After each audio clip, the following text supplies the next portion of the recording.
시편 기자는 고난당한 것을 유익이라 그랬어요. 고난당한 것이 내게 유익이라. 이로 말미암아 내가 주의 율례들을 배우게 되었나이다. 이렇게 고백합니다. 우리는 고난이 오면 어떻게 이 때를 면할까 그것만 생각하는데, 이 시인은 고난이 왔는데 이 고난이 내게 어떤 유익을 가져다 줄까 하면서 하나님의 말씀을 깨우치고 배우게 됐다, 그렇게 노래를 합니다. 오늘 읽은 말씀은 스바냐 선지자를 통해서 유대인들의 위기를 맞고 있을 때, 고난을 맞고 있을 때에 주신 말씀입니다. 3장 전체를 다 읽어보면 좋겠지만 짧게 14절부터 17절까지만 읽었습니다. 여기서 스바냐 선지자는 하나님의 말씀을 대언하면서 고난을 통해서 유익 받는 사람, 즉 시인이 노래했던 것처럼 고난이 내게 유익이라. 어떤 유익이냐? 주의 율례를 배우게 됐다. 그 깨달음이 있으면 고통을 극복할 수 있거든요. 세상 모든 만물들 중에서 우리 인생을 최고로 취급하는 이유 가운데 하나는 깨달음입니다.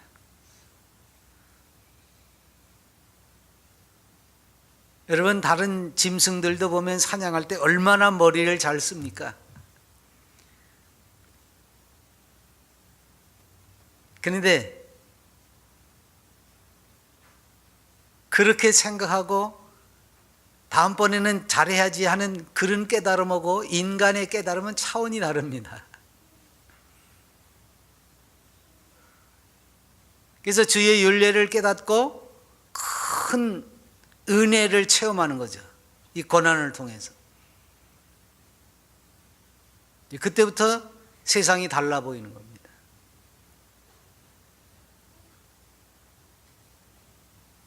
머리가 좋은 짐승들도 사냥에 성공하고 혹은 깨달아서 다음번엔 더 잘하고 그러지만 여전히 어디에 머물러 있습니까?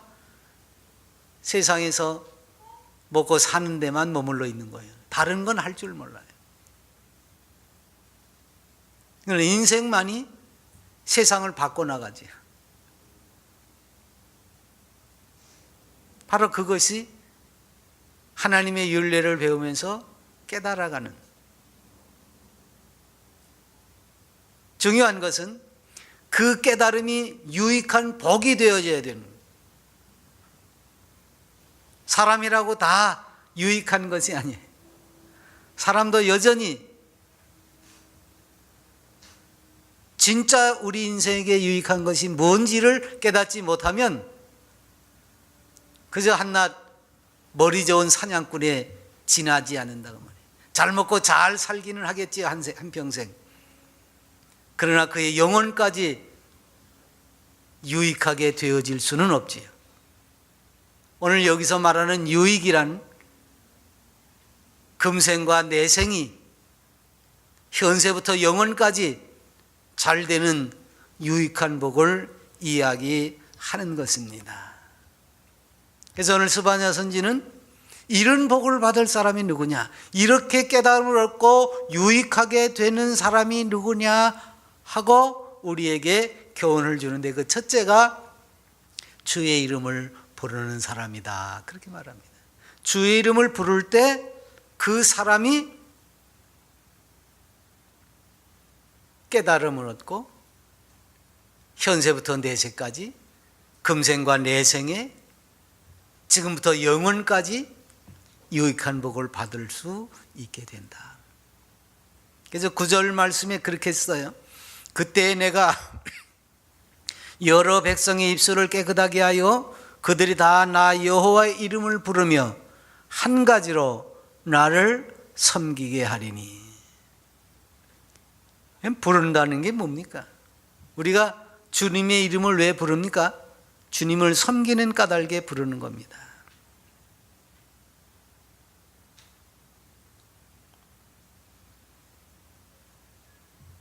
하나님께서 마지막 때에 구원하는 사람이 있습니다.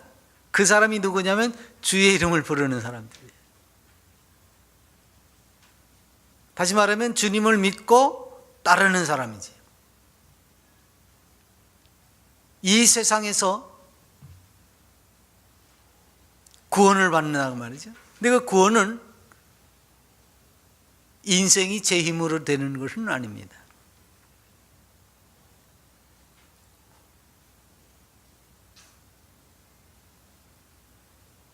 자잘거리한 고통도 물론 있지요. 열심히 해서 스스로 노력해서 극복해낼 수 있는 것들이 있기도 하지요. 그러나 중요한 것은 영원한 삶을 잇대어 살 수 있는 그 구원은 우리 인생이 제 힘으로는 할 수 없는 것이다. 그래서 제 힘으로 할 수 없는 까닭에 하나님이 그렇게 할 수 있도록 역사하셔서, 여기 그랬어요. 입술을 깨끗하게 하여 하나님께서 그렇게 만들어서 그 깨끗하게 된 입술로 하나님을 부르게 한다. 하나님은 주의 이름을 부르는 자들을 구원하시는데 우리가 제 입으로, 더럽고 추악한 입으로 주님을 부를 수가 없어요.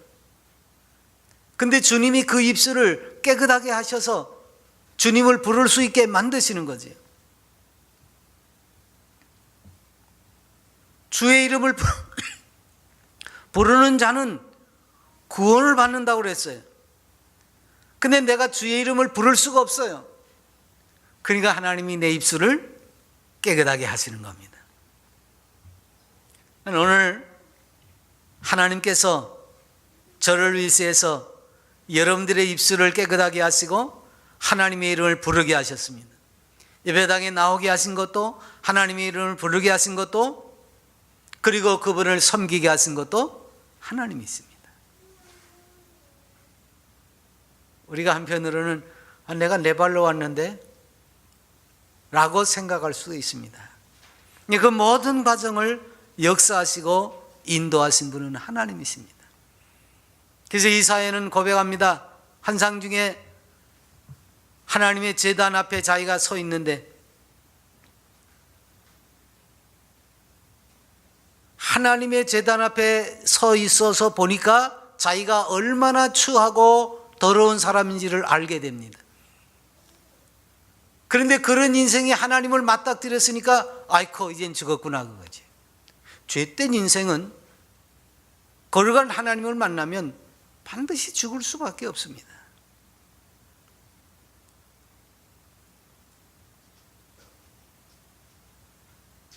그러니까 이사야가 그 하나님 면전에서 화로다 나여 망하게 되었도다, 이것밖에는 할 말이 없었습니다. 근데 그때 하나님의 천사가 그 제단에 피운 숫불을 하나 가지고 그 입술을 찢어주십니다. 이건 상징적으로 내 입의 죄악을, 내 입을 깨끗하게 하시는 역사적인 것이지. 그래서 제단 숫불로 입술을 깨끗하게 한 다음에 내가 누구를 보낼고 하니까 그제서야 이사야가 제가 여기 있습니다. 이제는 주님을 부를 수 있게 됐습니다. 주님이 원하시는 대로 내 삶을 드릴 수 있게 됐습니다. 그래서 입술이 깨끗해진 다음에 주님의 부르심을 받고 하나님의 백성들을 향해서 책망도 하고 위로도 하고 그들을 하나님의 구원의 역사 가운데로 인도하기 위해서 노력을 합니다. 그러니까 우린 성도는 바로 주님께서 깨끗하게 하신 그 입술을 가지고 주님의 이름을 부르면 되는 거예요. 왜 우리의 입술이 추악하고 더러운데 그걸로 부르면 안 됩니까? 안 되지요. 그래서 주여 주여 부르는 자마다 천국에 들어갈 것이 아니라 그랬습니다. 왜? 주님께서 깨끗하게 하시지 않은 입술은 깨끗한 게 아니에요. 아무리 양치를 하루에 3번 하고 가글을 10번씩 해도 그게 깨끗한 게 아니에요. 주께서 깨끗하게 하신 그 입술이 깨끗한 겁니다. 그래서 주께서 깨끗하게 하신 그 입술로 주를 불러야 돼요. 그 입술로 찬송해야 돼요. 그 입술로 기도해야 되는 겁니다. 그렇지 않고서는 아무리 주님을 불러도 소용이 없습니다. 그래서 주의 이름을 부르는 것은 주를 찬미하는 것이고, 주와 교통하면서 기도하는 것이고, 그 다음에 주님을 섬기면서 주님의 구원을 선포하는 겁니다. 어떻게? 나를 깨끗하게 하셨고, 나를 부르게 하셨고, 나를 섬기게 하셨고, 그래서 나는 구원받은 백성이 되었다는 거지. 이걸 선포하는 거예요. 그러니까 그리스도인들의 기도, 그리스도인들의 찬송, 그리스도인들의 삶은 바로 주를 부르는 삶이 되어야 되는 거예요. 언제 어디에서든지 천국 시민이고 하늘나라 백성인 것을 드러내면서 나는 구원받았습니다. 그래서 믿음이 뭐냐? 주님의 이름을 부르는 겁니다. 근데 그 부름 속엔 뭐가 있다고요? 주님을 찬양하고 주와 교통하는 기도를 나누고 주님을 섬기고 주님이 최고를, 내 인생의 가장 소중한 분이 되는 거죠. 그게 믿음이에요. 그래서 그 믿음의 열매를 통해서 사람들에게 주님이 최고라고 하는 모습이 보여지게 돼요. 아, 저 사람은 예수님이 최고로 여기는 사람이에요. 우리가 흔히들 그러잖아요. 요새 바보란 말을 많이 씁니다. 딸 바보, 아들 바보. 예전에는 그 말, 비슷한 말이 있어요. 팔불출. 아내 자랑하면 팔불출이라고 그러고, 그랬어요. 집안 식구들 자랑하면 팔불출이라고 그랬어요. 팔불출이란 말하고 바보란 말하고 같은 의미지요. 바보래. 딸 바보, 아들 바보, 무슨 아내 바보, 남편 바보, 손주 바보 막 그러지요. 그 말이 무슨 말이에요? 그것이 내 인생에 가장 귀하다는 고백입니다. 근데 사람들이 볼 때 그 사람이 누구를 최고로 여기고 사는지 모릅니까? 압니까? 알아요. 저건 자식밖에 몰라. 저건 손주밖에 몰라. 저건 지 남편밖에 몰라. 저건 저밖에 몰라. 이러거든요. 그게 다 뭡니까? 가장 자기가, 그 사람의 가치관이 그런 거예요. 바보라는 말은 그 가치관에 모든 걸 뺏기고 사는 사람을 가리키는 말입니다. 그게 비슷한 말이 뭐가 있죠? 미쳤다. 한 가지에 온통 모든 걸 다 뺏기고 살아요.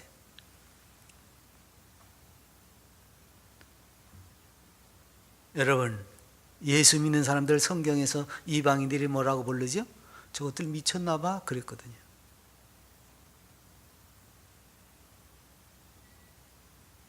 그리스도인은 예수 그리스도께 미친 사람입니다. 예수 그리스도 바보입니다. 이게 내가 그런 것이 아니라 사람들이 그렇게 봐야 돼요. 그래야 우리는 그리스도의 사람인 겁니다. 나 혼자서 그래는 소용없지요. 다른 사람들이 볼 때 그렇게 봐줘야지. 그게 뭐예요? 믿음의 열매입니다. 그게 보이는 거예요. 사람들에게 보여져. 그래서 우리는 언제 어디에서나 주의 이름을 부르는 그 믿음을 가지고 주님을 대표하는 삶을 세상에서 살아가는 거죠. 그 다음에 고난 가운데서 그것이 유익이라고 하는 것을 깨닫는 사람은, 그것이 유익한 복이 될 수 있는 사람은 두 번째로 온전한 사람입니다. 아까 바보 얘기했어요. 미쳤다고 그랬어요. 그런 사람은 온전한 사람이 아니지요. 근데 어떻게 따져보면요, 그런 이들이 더 온전한 사람이에요. 왜? 한 가지만 쫓아다니거든요. 스스로 온전하다고 하는 사람들이냐, 머리가 좋다는 사람들이냐, 똑똑하다는 사람들이냐, 이것저것 아는 것도 많고 하는 것도 많고 생각도 많고. 이런 생각이 많은 게 뭐예요?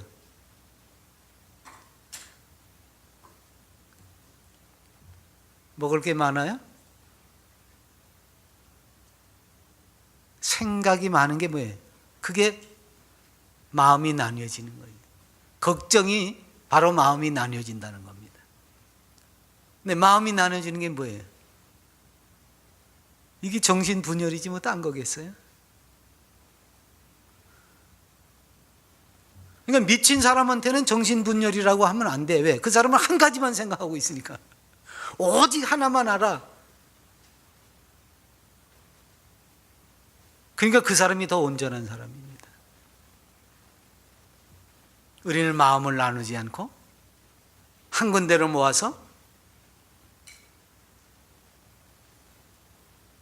오직 주가 원하시는 그 한 가지만 하는 사람입니다. 11절에 그런 말씀이 있습니다. 그때 내가 내 가운데서 교만하여 자랑하는 자들을 제거하여 내가 나의 성산에서 다시는 교만하지 않게 할 것임이라. 여기 교만하단, 자랑한다는 말이 있습니다. 어떤 사람이 온전한 사람입니까? 이런 바보가 자랑합니까?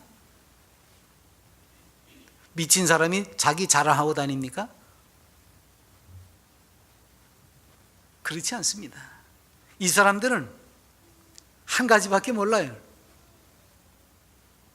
자랑할 것도 없습니다. 있는 그대로 살아요. 근데 생각이 많고 똑똑한 사람들이 자랑도 많이 하고 사람도 차별하고 이러는 거죠.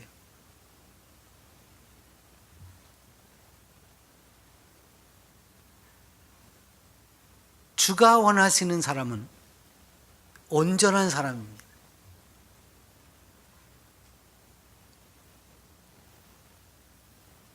하나님이 기뻐하시는 사람은 온전한 사람입니다.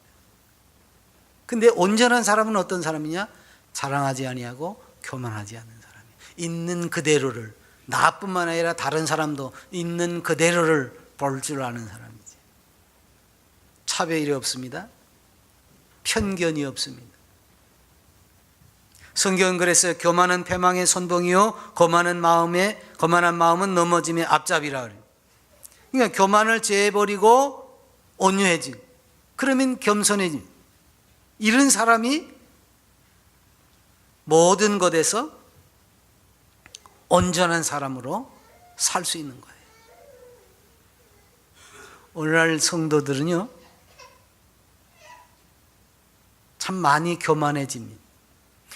오늘날 성도뿐만 아니라 옛날부터도 그런 것 같아요. 사람들이 자꾸 교만해져 가지고 뭔가를 자꾸 내세우고 대접받는 걸 좋아해요.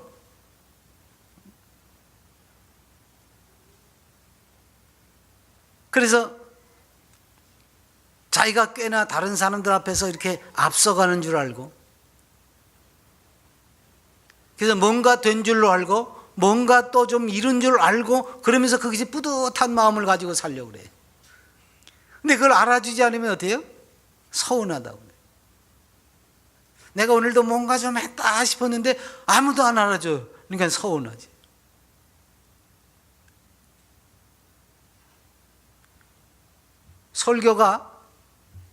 요즘은 설교가 아니라 뭐냐면 그 마켓처치 자꾸 이야기를 하는데, 고객이 원하는 걸 찾아주려고 하는 거죠. 고객이 뭘 원하느냐. 무슨 소리를 듣고 싶어 하느냐예요. 어떤 소리를 하면 좋아하느냐예요. 설교는 하나님이 하시는 말씀을 그대로 전하는 겁니다. 이사야는 야, 소 잡아오지 마, 양 잡아오지 마, 난 냄새도 맡기 싫어, 이 소리 하라 그러면 그 소리 하는 거예요. 예레미야한테는 야, 바벨론으로 피난살이 안 가면 다 망해, 피난살이 가, 이거 전하라는 거예요. 모세한테는 야, 애굽 왕 바로한테 가가지고 우리 백성들 다 돌려보내시오, 가서 전해라. 그래가지고 오히려 백성들이 더 힘들어졌어. 근데도 그거 하라는 거예요. 백성들이 뭘 듣기를 좋아하느냐, 사람들이 뭘 듣기 좋아하느냐, 그게 아니에요. 그건 설교가 아니에요. 그게 현대교회가 설교가 아니라 영업, 어떻게 하면 고객의 눈길을 사로잡을까, 마음을 사로잡을까. 그래서 그 광고 카피를 하듯이 설교를 하는 거예요. 귀에 쏙쏙 들어오게. 그것도 길게 하면 안 돼요. 설교를 길게 하면은 요즘 현대는 또 안 먹혀 들어간대. 아니, 설교 하나님이 말씀하시는데, 모세는 시내산에 올라갔더니 하나님이 말씀하시는데 내가 얘기하는 거 앉아서 들어라. 며칠 얘기했어요? 40일 얘기했어. 40일 동안 물도 안 마시고 밥도 안 먹고 40일 동안 꼼짝 못하고 앉아서 그 얘기를 다 듣고 마지막에 하나님이 야, 이제 내려가 봐라, 저놈들이 허튼 짓 한다. 그래서 내려왔어. 40일 만에. 하나님이 말씀하시는데 무슨 길고 짧은 게 있어요? 그 말씀 앞에 붙어 있으면, 그 말씀을 듣느라고 온 힘을 기울이면 먹든지 안 먹든지 무슨 상관이냐고 말이에요. 사람은 먹고 입으로 들어가는 것만으로 사는 게 아니에요. 그걸 출애굽하면서 또 40년 동안 경험하잖아요. 광야 생활하면서. 그걸 뭐라 그래? 만나라고 하는데, 이 만나를 주신 것이 뭐라 그래요? 사람이 떡으로만, 아니 먹여놓고 하나님이 하시는 말, 떡으로만 사는 게 아니라 하나님의 입으로 오는 말씀으로 사는 거다, 그렇게 가르치셔요? 아니 먹여놓고. 왜 그렇습니까? 사실은 그 만나가 육신의 먹거리가 아니었다는 얘기지요. 그러니까 샌다르가 40년 한 켤레 가지고 40년 살 수 있었죠. 단벌신사로 40년 살 수 있었죠. 이걸 물질 가지고 해결이 되는 일입니까? 40년을?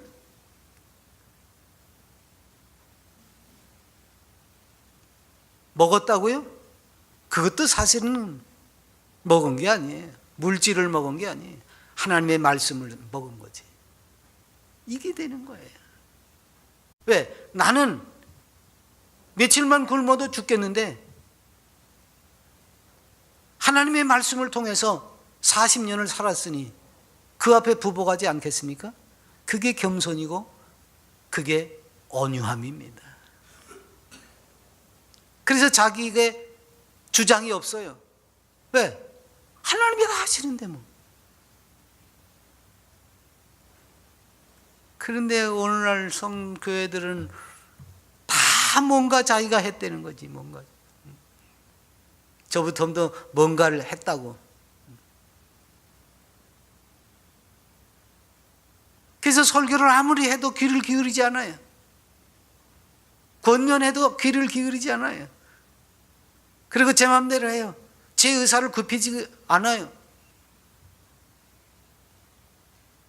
서로 연락하고 상합한다고요? 나보다 남을 낮게 여긴다고요? 천만에. 내가 너보다 똑똑한데 어떻게 굽힙니까? 내 의사를. 상대방의 의사를 존중해 줄 이유가 없어요. 왜? 내가 더 똑똑한데. 나보다 남을 낮게 여기라고요? 성경은 나보다 남을 낮게 여기라고 그러는데 나는 남보다 내가 나은 걸 뭐. 그러니까 설교가 안 들어오지요. 남의 의견에 내가 동조할 이유가 없지요. 그러니까 교만한. 하나님은 그런 사람들을 물리치는 거. 그러니까 어울리질 못해요. 같이 서로 연락하고 상함하지를 못해요. 신앙 고백은 왜 해요? 성도가 서로 교통하는 것과. 근데 서로 연락하고 상함하지를 못해요. 너는 너고 나는 나고. 그래서 하나님이 교만을 제해버리시는 거예요. 그러니까 우리가 겸손해지는 것도요, 내가 지금부터 겸손해지겠습니다, 어씨 한번 해보자 이래가지고 겸손하게 되는 게 아니에요. 하나님이 내 밭을 갈아엎어야 돼. 마음 밭을 기경하신다고 그랬어요. 밭을 갈아엎으세요. 굳은 내 마음을 방망이로 두들겨 부시고 갈아엎으신다고 그랬습니다. 그렇게 돼야 내가 부드럽고 온유한 마음을 가질 수 있어요. 그 교만을 하나님이 제거하셔야 돼요. 아담 이후에 악으로 가득 찬 인생들, 지가 하나님처럼 되보려고 하다가 위치를 벗어났잖아요. 인생은 이런 아담의 후손이기 때문에 이걸 벗어버릴 수가 없는 거예요. 하나님이 마음을 부셔서 기경을 해서 딱딱한 밭을 갈아엎듯이 그렇게 해야 내가 부드러워지는 겁니다. 그러니까 우리가 어쩌다 나를 돌아볼 때 그래도 내가 옛날보다 많이 나아졌다. 옛날에는 사람들 거들떠도 안 봤는데 지금 그래도 쳐다보고 웃고 인사도 하고 그럴 줄 아니까 나 참 용됐다. 그러면 내가 대견한 것 같지요? 하나님께서 하신 은혜인 줄로 알고 감사하시고 찬송하시기 바랍니다. 그 하나님이 하시는 겁니다. 그만큼 되는 것도 하나님이 하시는 겁니다. 그러니까 내가 죄로 물들었다가 이런 교만 가운데서 내가 최고인 줄 알다가 이제 그것이 무너져 내렸어요. 그래서 벗겨졌어요. 이젠 제자리를 찾아가고 있습니다. 그게 하나님의 은혜라고 말해요. 그렇지 않으면 내가 어디 가서 주님의 모습을 드러낼 수 있겠습니까? 세상 사람들은 날 보고 저 사람은 찔러도 피 한 방울 안 나오는 사람이지. 그래가지고 가까이 올 생각을 안 해. 그런데 그 사람이 무슨 주님을 드러내겠습니까? 무슨 주님의 향기가 나겠습니까? 근데 이 마음이 다 풀어졌어. 주님께서 밭을 다 갈아엎었어요. 부드러워졌어요. 온유해졌어요. 겸손해졌어요. 그래서 누구에게나 친절하고 누구에게든지 편안하게 보이고, 그러니까 사람들이 그 곁에 찾아옵니다. 그러니까 우리 그리스도인들을 뭐라고 그래요? 화목하게 하는 직책을 줬다 그러거든요. 그리스도인들이 가는 곳이면 우락부락한 사람들조차도 부들부들해지긴. 왜? 그 안에 화목하게 하는 직책을 가진 그리스도인이 있기 때문에. 오늘 현대 그리스도인들이 어디 그럽니까? 오히려 그 사람들보다 더해. 지껏 먼저 챙기려고 그러고 먼저 썽을 내고 달려들고. 그러니 어떻게 그리스도의 모습을 세상에 드러낼 수 있습니까? 그 사람들이 우리를 보고 하나님을 아는 거야. 하나님은 저런 썩난 하나님이구나. 하나님은 저런 욕심쟁이 하나님이구나. 그렇게 보는 거예요. 그러니까 우리는 주의 이름을 부르고 구원을 받습니다. 그래서 주님께서 나의 마음까지 기경해 주셔서 온유하고 겸손한 사람이 돼가지고 사람들 앞에 이 주님의 온유한 모습을 보일 수 있어요. 그게 그냥 됩니까? 고난을 통해서 되기 때문에. 그래서 우리를 단련하시는 겁니다. 또 이런 고난을 통해서 유익한 복을 받을 사람은 이제 온유하게 된 대로 머무르지 않습니다. 그의 삶이 계속해서 거룩한 모습을 보여줍니다. 13절에 그랬어요. 이스라엘의 남은 자는 악을 행하지 아니하며 거짓을 말하지 아니하며 입에 거짓된 혀가 없으며.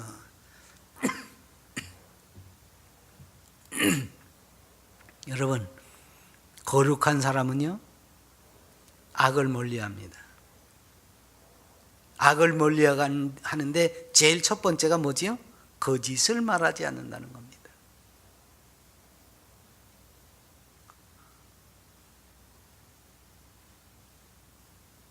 지금도 어떤 사람들은 이제 방언을 그렇게 좋아해서 방언하려는 사람들이 있어요.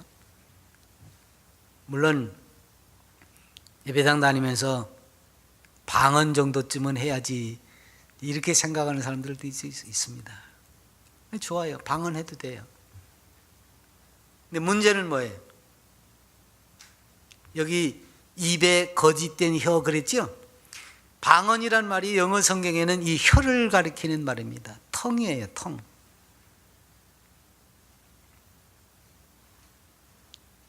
그럼 입에 거짓된 혀가 있다는 말은 뭐예요?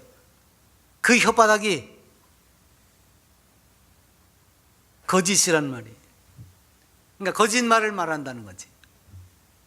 그럼 방언이라는 것이 중생하고 거듭난 사람들이 하는 게 방언인데, 그럼 방언은 뭘까요? 이 거짓된 혀에서 진실된 혀로 바뀌어야 되는 겁니다. 거룩한 사람은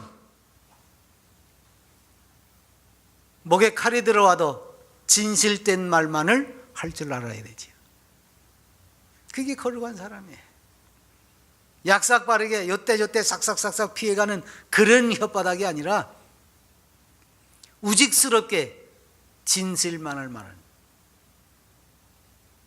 그래서요, 여기 요한일서 2장 3절에 그랬어요. 우리가 그의 계명을 지키면 이로써 우리가 그를 아는 줄로 알 것이요 그를 아노라 하고 그의 계명을 지키지 아니하는 자는 거짓말하는 자요 진리가 그 속에 있지 아니하되 그랬어요. 우리가 이 혀만 가지고 살지 않잖아요.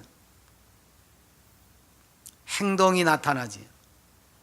생각하는 대로, 말하는 대로 사람은 움직입니다.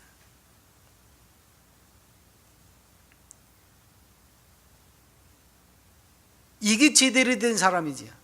생각한 대로 손이 움직여야 건강한 사람 아닙니까? 나는 생각했는데 손이 앞으로 뻗었는데 뒤로 가봐요.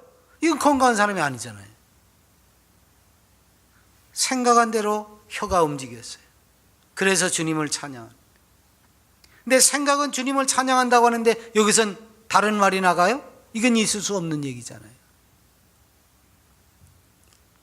그래서 정말 중생하고 거듭난 사람들은요, 생각과 입과 행동이 일치가 되는 사람입니다. 그래서 그것 때문에 세상으로부터 배척도 받고 미움도 받는 거예요. 여러분, 세상 진리라는 건 살아봐야 알죠. 마지막 때 가봐야 합니다. 그래서 세상 사람들이 아무리 얘기해도 그것이 참 진리는 아니에요. 마지막 때까지 가봐야 돼요. 이 세상에서는 어떨 땐 맞는 것 같기도 하고 어떨 땐 틀린 것 같기도 하고 그래요. 그래서 이게 맞는가 보다 하고 그렇게 살다가 이거 또 아니네, 또 그래서 세상은 이렇게도 살아보고 저렇게도 살아보는 겁니다. 그걸 경험이라고 그러지요. 그 경험상 이루어 놓은 것도 무시할 수 없습니다. 그래서 우리가 어르신들을 존중하는 겁니다. 왜? 그 인생 수십 년 살아오면서 경험한 그 경험의 토대로 하는 말 또는 걷는 길, 이것은요 가볍게 볼 수 있는 것이 아니거든요. 근데 성경은 뭐라고 그랬습니까? 하나님의 말씀으로 깨닫는 그 지혜는 노인의 지혜보다 승하다 그랬습니다. 거룩한 사람은 바로 그런 사람이에요. 노인이 인생을 겪고 경험하고 봐서 겪어서 알고 있는 그 지혜보다 월등하게 높은 것이 거룩한 사람들의 지혜입니다. 그래서 하나님의 말씀을 깨달을 때에 유익한 길을 갈 수 있는 겁니다. 거짓말하는 사람은요, 주님을 알지 못하는 사람입니다. 주님하고는 상관없는 사람입니다. 그 주님 떠나서 사는 사람들은 다 거짓말할 수밖에 없어요. 왜? 지금 분명히 내 눈에는 그렇게 보였어요. 내가 오늘 겪을 때는 분명히 그랬어요. 근데 내일 아침에 일어나 보니까, 여러분 하루에도 몇 번씩 우리가 거짓말을 한 줄 알아요? 여러분 엊그제도 오늘 비 온대 그랬어요. 왜? 기상청에서 분명히 비 온다고 그랬으니까 오늘 비 온대. 그래서 창문 다 닫고 먼지 들어가니까 비 들어가니까 닫고, 근데 비가 안 왔어요. 비도 안 오는데 창문은 다 닫아놔가지고 답답하고 덥고 그렇다고. 거짓말한 거잖아요. 이게 세상 만사가 다 그래요. 분명히 지금 구름도 잔뜩 껴서 비가 올 것만 같아서 비 온다고 그랬는데 안 와버려. 이게 뭐 기상청 잘못입니까? 세상은 그런 거예요. 가봐야 합니다. 그러나 하나님의 말씀은 안 가봐도 아는 거예요. 이게 진리야. 그러니까 세상은 가봐야 알아. 그런데 그 가봐야 아는 것도 마지막 결말이 어떻게 날는지 몰라. 그게 참인지 거짓인지, 물론 그때 가서 참인지 거짓인지 판별이 나겠지만, 다행히 그게 참이라고 하면 내가 수지 맞는 거겠지만, 그게 거짓이라 그러면 쫄딱 망하는 거잖아요. 그런데도 고집을 부리고 가봐야 된대. 뭘 가봐? 그래서 하도 답답하면 뭐라 그래? 응한지 된장인지 찍어봐야 한다, 먹어봐야 하냐? 그러고 물어보죠. 야, 미련하게 이거 찍어봐야 하냐? 그러지요. 하도 답답하니까. 보면 모르냐? 그 얘기죠. 그러나 하나님의 진리는 영원부터 영원까지 진리입니다. 그래서 그걸 부인하고 지금 눈앞에 보이는 대로 판단하면서 사는 것, 이게 거짓말이다 그 말이에요. 그래서 세상에 그리스도인들이 말하는 바 모든 것이 거짓이라면, 세상 사람들이 말하는 대로 하나님도 없다, 천국도 없다, 내세도 없다, 예수 믿는 사람들이 말하는 게 다 거짓부렁이다, 그래서 제 마음의 위안이나 받으려고 하는 거다, 거짓부렁이다, 그러면 우리처럼 불쌍한 사람이 없다고 바울이 그랬지. 세상에 이런 불쌍한 사람이 어디 있어요? 다 거짓부렁이인데 그 거짓부렁이를 믿고 자기의 삶을 다 양보하고 희생하고 그러고 살아요? 그리고 마지막에 가서는 아무것도 없어요? 이것처럼 불쌍한 게 없다는 거예요. 그러나 그리스도인들은 그것이 거짓말이 아니라는 확신을 가지고 있잖아요.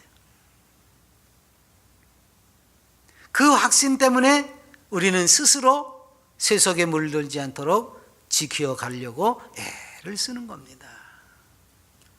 그래서 예수 그리스도만이 나의 영원한 소망이다, 예수 그리스도밖에는 나의 살 길이 없다, 그렇게 믿음을 갖고 예수님을 믿어야 그 삶이 거룩한 삶이 되는 거예요. 악을 행치 아니하고 거짓을 말하지 합니다. 이런 계명을 다 지키지 않는다? 그것도 무서운 거지만 중요한 건 뭐예요? 믿지 않는 게, 믿지 않는. 계명을 지키지 않는 것도 죄지만 더 큰 죄는 뭐예요? 믿지 않는 게 더 큰 죄입니다. 계명은 좀 잘 못 지킬 수도 있어요. 여러분, 우리가 법 없이도 산다고 그러지만은 이 세상이 그렇게 넉넉하지 않잖아요. 법 하나도 안 어기고 살 수 있는 사람은 한 사람도 없어요. 그건 주님도 우리를 아시기 때문에 그걸 해결하시는 분이 주님이십니다. 내가 할 수 없기 때문에.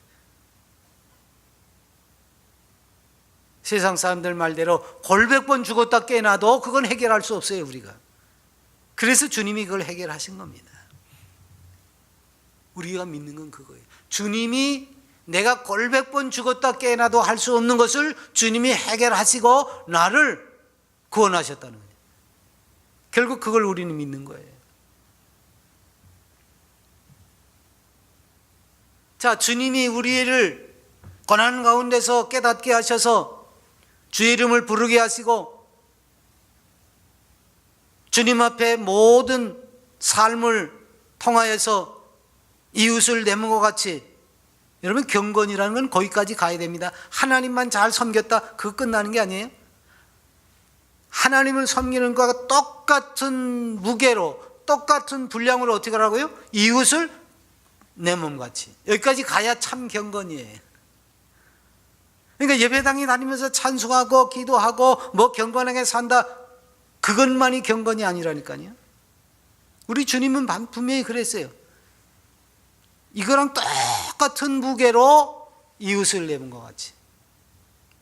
그러니까 하나님 사랑하는 것과 똑같은 가치를 가지고 어떻게 사랑하라? 이웃을 사랑하는 것. 그러니까 내가 온유하게 살지 않으면 안 돼요. 사랑하기 위해서는 온유해야 돼요. 사랑하기 위해서는 겸손해야 돼요. 나보다 남을 낮게 여겨야 돼요.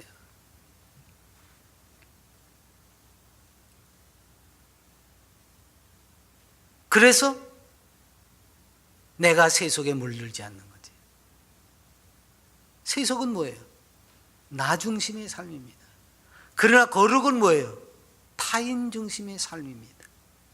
먼저는 하나님 중심의 삶, 두 번째는 이웃 중심의 삶입니다. 달라요. 그래서 그리스도인들이 세상에서 빛이 되는 거예요.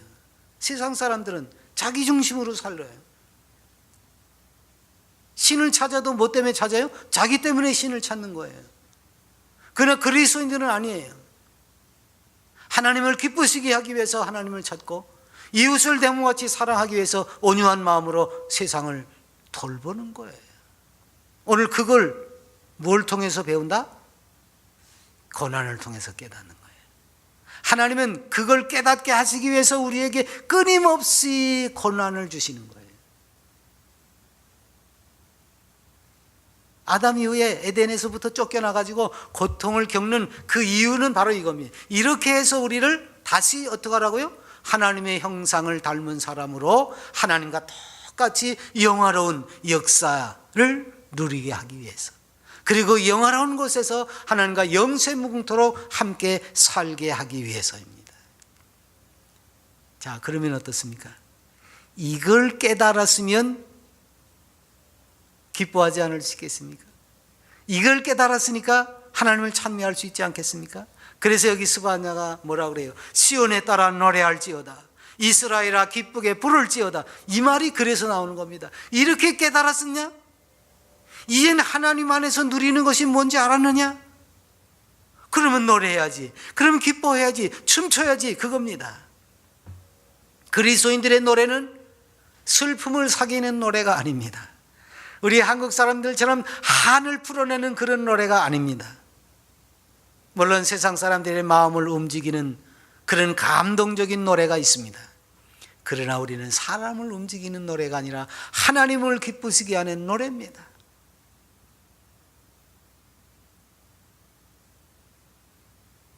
그래서 우리는 하나님께서 우리 속에서 육신의 생각을 내쫓으시고, 왜? 육신의 생각을 하는 거 원수가 된다고 했으니까. 내가 내 속에 육신의 생각으로 가득 찼는데 하나님이 내쫓으셨습니다. 그리고 그 안에 하나님을 찬미할 수 있도록 환희가 넘치도록 하셨습니다. 뿐만 아니라 우리를 혼자 내버려 두지 않으셨습니다. 이스라엘 왕 여호와가 내 가운데 계시니 내가 혼자라면 이 세상에서 버텨낼 수가 없습니다. 근데 우리에게 주님이 계십니다. 승천하시면서도 세상 끝날까지 내가 너와 함께하마 약속하신 그분입니다. 그리고 십자가를 지시기 전에 마지막 제자들하고 만찬을 잡수시면서 제자들을 위로하시는 그 자리에서 내가 너희를 고아와 같이 버려두지 않겠다. 주님이 아마 십자가를 지시고 또 부활하고 승천하시는 이 과정을 이제 주님은 기꺼이 우리들을 위해서 겪으셨지만 그 제자들을 남겨놓고 갈 걸 생각하니까 마음 한켠으로는 좀 걱정도 되셨던 것 같아요. 그래서 염려하지 마라. 내가 너희를 위해서 처소를 예배하러 간다. 염려하지 마라. 내가 너희들을 세상에 혼자 내버려 두지 않으마. 이렇게 당부하셨습니다. 스바냐를 통해서도 내가 너와 함께하마, 네 가운데 내가 함께하마. 그래서 우리는 언제나 혼자가 아닙니다. 혼자가 아닙니다. 그리스도인들은 혼자인 것 같아도, 세상에 혼자 남은 것 같아도 혼자가 아닙니다. 엘리야는 미처 그것을 깨닫지 못해서 차라리 죽여주십시오 그랬습니다. 여러분, 엘리야 같은 훌륭한 일꾼들도 낙심하게 되면 이렇게 위험한 생각을 합니다. 오늘 우리도 엘리야보다 나은 것이 없지요.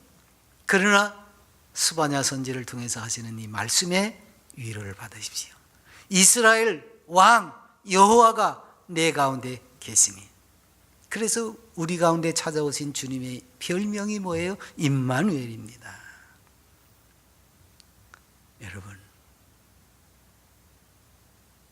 그리스도인으로서 사는 길이 결코 평탄한 길은 아닙니다. 그러나 그 속에서 하나님께서 우리에게 원하시는 바를 행할 수 있도록, 그래서 그 고난 가운데서, 환난 가운데서, 박해 가운데서 여전히 주님의 형상을 닮아서 주님처럼 생각하고 주님처럼 말하고 주님처럼 모든 것을 나누게 되면 하나님이 우리와 함께 하시고 그 함께 하는 것이 영원까지 이어지게 됩니다.